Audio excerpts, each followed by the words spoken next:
my 22nd summer, I taught English in Honduras. Everyone told me not to go to Honduras because it was too dangerous, but that's sort of the reason I decided to go. The town that I was to be living in was called Cofradia Cortez.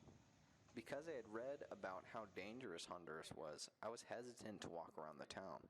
But after a week or so, I realized that this fear was irrational, and I started exploring. I ran in the jungle surrounding the town, walked all over the town at all hours, ate at the restaurants, and generally behaved in a manner that was similar to how I behaved in my home country. Interestingly, I never felt unsafe in Honduras. In fact, I felt more safe than I did in Oakland, San Francisco, and Los Angeles. This was an interesting cultural change for me because I was so used to the hustle and bustle culture of the United States and the feeling that everyone always needed to be doing something and be somewhere. In Honduras, people just like to hang out. I really loved teaching the kids, and they always tried to make me laugh. This has definitely been one of the most enjoyable forms of employment that I've ever experienced, and I will definitely work with kids in the future after experiencing this time in Honduras. The best times that I had with the children was definitely coming up with silly games to play with them and keep them entertained. I think that kids and people are generally all the same, no matter the culture.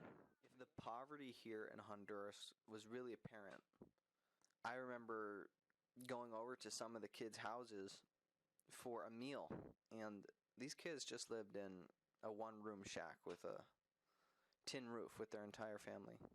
And despite this, their family and their parents were overjoyed to share their food with me.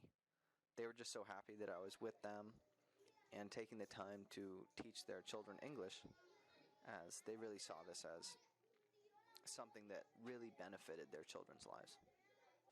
I met some extremely strong and stoic people here in Honduras. Mr. Ariel is a prime example of this. This man has dedicated his life to giving the children in his community a better shot at life. He understands that he will not get wealthy doing this work, but he's driven to make it happen anyway. The fact that he is only 28 and has founded an entire school, basically single-handedly, is a testament to his stoic nature and his passion for education. I was so impressed that in the midst of this extremely poor, hot, crime-filled place, this man, Mr. Ariel, had created a sanctuary for learning that could possibly pull some of these kids out of this situation that they were living in. In Honduras, people understand that they have been dealt perhaps a more difficult life than someone else.